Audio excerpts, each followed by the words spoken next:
Hi guys, இன்னைக்கு நாம episode 2 தான் இன்னைக்குள்ள வீடியோல பார்க்க போறோம். வீடியோக்குள்ள போறதுக்கு முன்னாடி இதான் என்னோட சேனலுக்கு ஃபர்ஸ்ட் டைமா வரீங்கன்னா மறக்காம சேனலை சப்ஸ்கிரைப் பண்ணி கெத்தா ஒரு லைக்க போட்டுருங்க. அப்படி உங்க ஃபேமிலி ஃப்ரெண்ட்ஸுக்கு வீடியோவை ஷேர் பண்ணி சப்போர்ட் பண்ணுங்க. சரி வாங்க, டைம் வேஸ்ட் பண்ணாம டைரக்டா நாம எபிக்குள்ள போவோம்.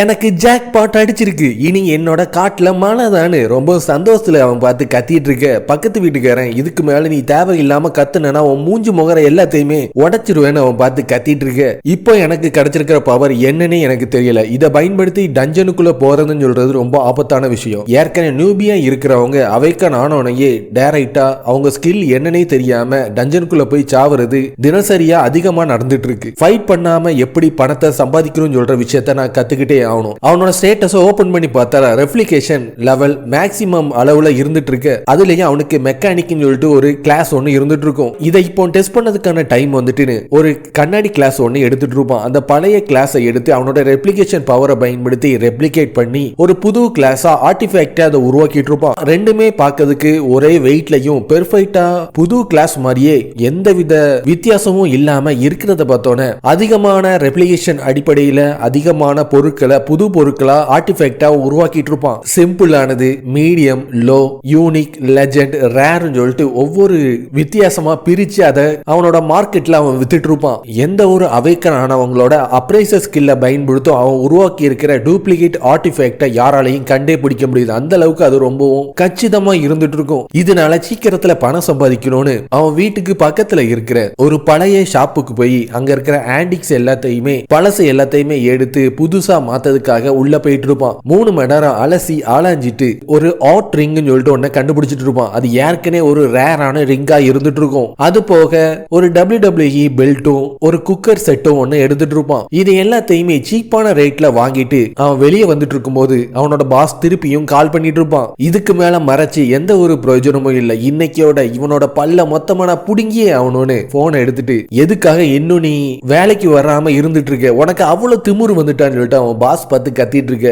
நான் இன்னையோட என்னோட வேலையை குவைட் பண்ணலாம்னு முடிவு பண்ணிட்டேன். உன்னோட வேலை எவனுக்கு வேணும்னு சொன்னோட நீ இதே மாதிரி பேசிட்டு இருந்தீங்கன்னா உன்னோட பே செக்கை இனிமேல் நான் உனக்கு கொடுக்கவே மாட்டேன். அது போக இனிமேல் எந்த கம்பெனிலையும் நீ வேலை பார்க்காத அளவுக்கு ஒன்னு நான் பண்ணி விடுவேன்னு சொன்னோட, யோ முதல்ல உன்னோட எம்ப்ளாயிய நல்லபடியா ட்ரீட் பண்ண நீ கத்துக்கோ. கரெக்டான டைம்ல லீவ் எனக்கு கொடுக்க மாட்டீங்க. எப்ப பார்த்தாலும் வீக்கெண்ட்ல கூட வேலையை வச்சு ஏதோ நரகத்துல வேலை பார்க்குற மாதிரி என்னை வச்சு செஞ்சுட்டே இருக்கீங்க. கொஞ்ச நாள் கூட எனக்கு ஃப்ரீயா இருக்கவே முடியல. எப்ப பார்த்தாலும் வேலை வேலை வேலை வேலைன்னு சொல்லி உன்னோட ரைம்ஸ் பாடுற சவுண்டு தான் எனக்கு காதுல ஒலிச்சிட்டே இருக்கு. உன்னோட வேலையும் வேண்டாம் சங்காத்தமும் வேண்டான்னு வேலையை குவைட் பண்ணி காலை கட் பண்ணிட்டு இருப்பான். நான் சீக்கிரத்துல என்னோட வீட்டுக்கு போய் இதை எல்லாத்தையுமே புதுசா மாத்தி நான் கடையில கண்டிப்பா வித்தே தீருவேன்னு அவன் நடந்து போயிட்டு இருக்கும் போது ரெண்டு அவைக்கனிங்க சேர்ந்த ஹீரோஸ் அவங்களுக்குள்ளேயே மாத்தி மாத்தி சண்டை போட்டு இருக்கிற நேரத்துல லீ அந்த இடத்தை நோக்கி வந்து அவங்க ரெண்டு பேரையும் சாதாரணமா தூக்கி எறிஞ்சிட்டு, நீங்க KMAOட ரூல்ஸை மீறி இருக்கீங்க, இந்த ஒரு வாட்டி உங்களை மன்னிக்கிறேன், இன்னொரு வாட்டி மட்டும் நீங்க இந்த மாதிரி தேவையில்லாத விஷயம் எல்லாம் பண்ணீங்களா உங்களை ஜெயில தூக்கி போட்டுருவாங்க.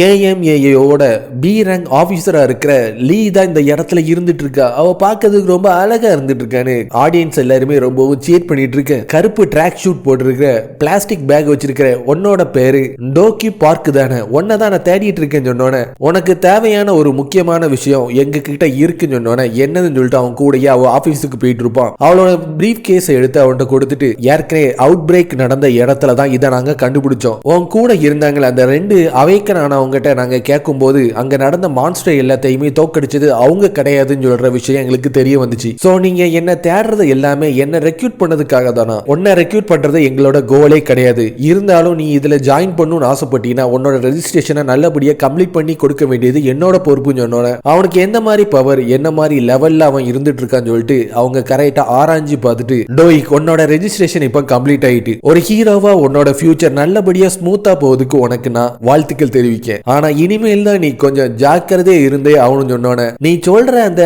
டோனை பார்க்கும்போது நாளைக்கு நான் உயிரோட இருக்க மாட்டேன்னு சொல்ற மாதிரிலாம் இருக்கு. இருந்தாலும் பரவாயில்லன்னு சொல்லிட்டு அவன் அங்க இருந்து கிளம்பிட்டு இருக்க. மிஸ் லீ, நீங்க இதுவரைக்கும் யார்கிட்டையும் இந்த அளவுக்கு அதிகமா பேசினதே கிடையாது, எதுக்காக அவன்கிட்ட மட்டும் நீங்க இவ்வளவு பேசிட்டு இருக்கீங்க? அவனை பார்க்கும்போது எனக்கு கொஞ்சம் கியூரியஸா இருக்கிற மாதிரி தெரியுதுன்னு சொல்லிட்டு அவனையே பார்த்துட்டு இருக்க. அவன் எல்லா வேலையும் முடிச்சக்கு அப்புறம் அவன் வீட்டை நோக்கி கிளம்பிட்டு இருப்பான். அதிகமான கில்ட சேர்ந்தவங்க புது மெம்பர்ஸை ரெக்ரூட் பண்ணதுக்காக ஆபீஸ் வாசல்ல இருந்தே நியூபீஸா இருக்கிறவங்க அவங்களோட கில்ல வந்து சேர சொல்லி கேட்டுட்டு இருப்பாங்க. ஆனா இவங்கிட்ட மட்டும் யாருமே வரமாட்டாங்க. ஒருவேளை என்னோட ரேங்க் ரொம்ப லோவா இருக்கிறனால என்கிட்ட வராம இருந்துட்டு இருக்காங்க போல இருக்குன்னு. இருந்தாலும் பரவாயில்ல, இவங்க என்கிட்ட வந்து தொல்லை பண்ணாம இருக்கிறதும் எனக்கு நல்லதுதான்னு நம்ம இப்ப வீட்டுக்கு போனா பணத்தை சம்பாதிக்கிறதுக்கான டைம் வந்துட்டு ஃபர்ஸ்ட் அவனோட அந்த ஓட் ரிங் சொல்ற ரிங்க ரெப்ளிகேஷனை பயன்படுத்தி ரெப்ளிகேட் பண்ணிட்டு இருப்பான். ஆனா அதை பண்ண முடியாது, அது ஃபெயில் ஆயிட்டு இருக்கும். அப்பதான் ரேரான கிரேட்ல இருக்கிற ஐட்டத்தை ரெப்ளிகேட் பண்ண முடியாதுன்னு சொல்ற விஷயம் அவனுக்கு தெரிய வந்தோடனே அந்த ரிங் அவனோட கையிலேயே போட்டுட்டு அது போக அவன் 3 இது வாங்கியிருப்பான். ஒரு பேனா, ஒரு குக்கர் செட்டு,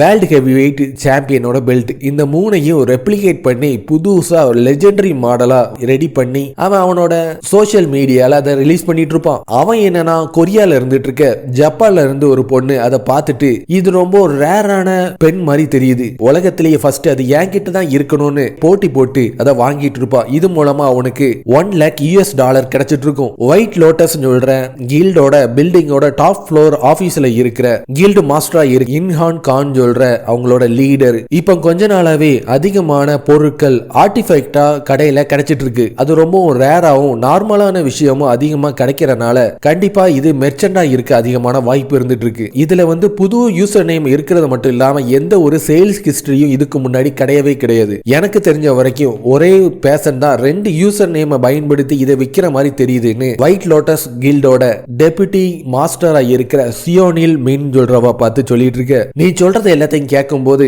தன்னோட டேலண்ட மத்தவங்க தெரிஞ்சிடக்கூடாதுன்னு சொல்லிட்டு அவனோட ஆர்டிஃபேக்ட் எல்லாத்தையுமே ஒரு பொய்யான பேர்ல போட்டுட்டு இருக்கான்னு சொல்லிட்டு சொல்ல வரியா. அவன் இதுவரைக்கும் ரிலீஸ் பண்ண ஆர்டிஃபேக்ட் எல்லாமே ரேராவும் இருந்துட்டு இருக்கு, அதே நேரத்தில் சிம்பிளாவும் இருந்துட்டு இருக்கு. ஒரே நேரத்தில் 2 பொருளையும் விற்கிறதுன்னு சொல்றது முடியாத காரியம். இது எல்லாத்தையுமே டியூஸுக்கு பக்கத்தில் இருக்கிற ஒரு பழைய கடையில இருந்து வாங்கிட்டு வந்து சீப் ரேட்ல வாங்குறது மட்டும் இல்லாம அதை லெஜெண்டரியான லெவலுக்கு அவன் வித்துட்டு இருக்கான். ஒரு ஆர்டினரியான அவைக்கனா இருக்கிறவங்களுக்கு இந்த மாதிரி நார்மலோ ரேரான கிரேட் ஐட்டத்தை விற்கிறதுன்னு சொல்றது முடியாத காரியம். உடனே நம்மளோட ஸ்ட்ராட்டஜி டிபார்ட்மெண்ட்டுக்கு அலர்ட் கொடுத்து அந்த பேசன் யாருன்னு சொல்லிட்டு அவனை பத்தி இருக்க இன்ஃபர்மேஷன் எல்லாத்தையுமே உடனே நீங்க கலெக்ட் பண்ணுங்கன்னு சொல்லிட்டு அவன் ஆர்டர் கொடுத்துட்டு இருக்க.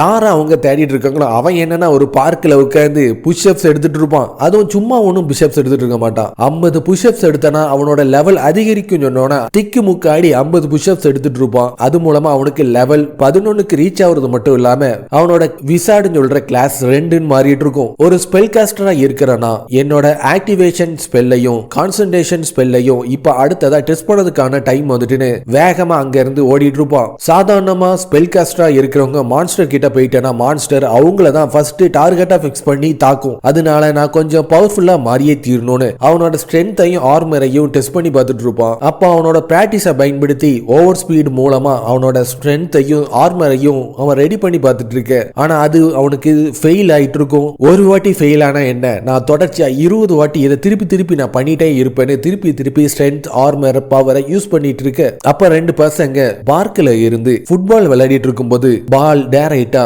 ரோட்டை நோக்கி போயிட்டு இருக்கும். ஒரு பையன் அந்த பாலை எடுக்கணும்னு சொல்ற ஆர்வத்தோட போயிட்டு இருக்க. ஒரு பெரிய லாரி ஒண்ணு அவனை அடிக்கிறதுக்காக கிட்ட நெருங்கி வந்துட்டு இருக்கும். அது தெரியாம போயிட்டு இருக்கிறவன் லாரி வர்றதை பார்த்து அதிர்ச்சியில திரும்பி பார்த்துட்டு இருப்பான். நம்ம ஹீரோ ஓவர் ஸ்பீட்ல அவனோட பவரை பயன்படுத்தி வேகமா அந்த இடத்தை நோக்கி வந்து அவனை காப்பாத்துறன்னு சொல்ற பேர்ல அவனோட ஸ்ட்ரென்த்தையும் ஆர்மரையும் யூஸ் பண்ணிட்டு இருப்பான். அது கரெக்டா அவனுக்கு வேலை செஞ்சுட்டு இருக்கும். ஆனா ஃபுல்லா ஆக்டிவேட் ஆகாது. சின்ன கீரலோட அவன் அதுல இருந்து தப்பிச்சிட்டு இருப்பான். நீங்க பாக்கிறதுக்கு ஒரு சூப்பர் ஹீரோ மாதிரி இருந்துட்டு இருக்கீங்கன்னு அந்த பையன் ரொம்ப சந்தோஷத்துல இருந்து பார்த்துட்டு இருக்க. ஏதோ ஆக்சிடென்ட் நடந்துட்டுன்னு அவங்க ஃப்ரெண்ட்ஸ் எல்லாருமே ஆம்புலன்ஸுக்கு கால் பண்ணிட்டு இருக்க.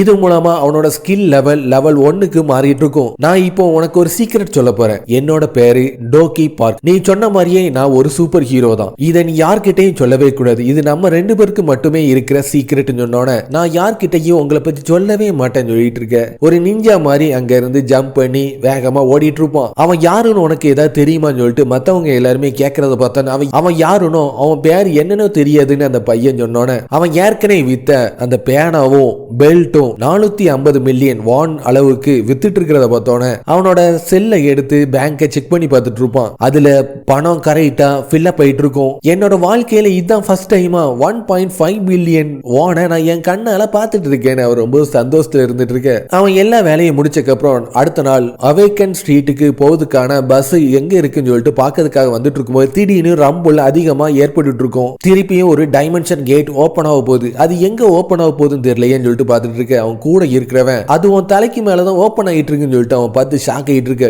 என்னன்னு பார்த்தனா கை மொத்தமா வெடிச்சு செதறி அதுல இருந்து கேட் ஓபன் ஆகிட்டு இருக்கும். அதுல இருந்து அதிகமான ஆரோஸ் எல்லாமே வந்து அவனை தாக்கிட்டு இருக்க. இது ஒரு ஆர்டினரியான மான்ஸ்டரா இருக்க வாய்ப்பே இல்ல. இதோட ஃபேஸ் எல்லாத்தையும் பார்க்கும்போது மெச்சூரா இருந்துட்டு இருக்கு. காகுல்ஸ் போட்டிருக்கு. இதோட கையும் காலும் குட்டையா இருக்கிறத பார்க்கும்போது இது ஒரு ஜீனோம் சொல்லிட்டு அவன் பார்த்து சண்டைக்கு தயாராகி இருந்துட்டு இருப்பான். இதோட இந்த எபிசோடு முடிஞ்சிடும். சோ கண்டிப்பா இந்த வீடியோ உங்களுக்கு பிடிச்சிருக்கும் நம்புறேன். அப்படி பிடிச்சிருந்துச்சுன்னா மறக்காம சேனலை சப்ஸ்கிரைப் பண்ணி ஒரு லைக் பண்ணிருங்க. அப்படி உங்க ஃபேமிலி ஃப்ரெண்ட்ஸுக்கு வீடியோவை ஷேர் பண்ணி சப்போர்ட் பண்ணுங்க. அடுத்த ஒரு சூப்பரான வீடியோல சந்திப்போம். பை.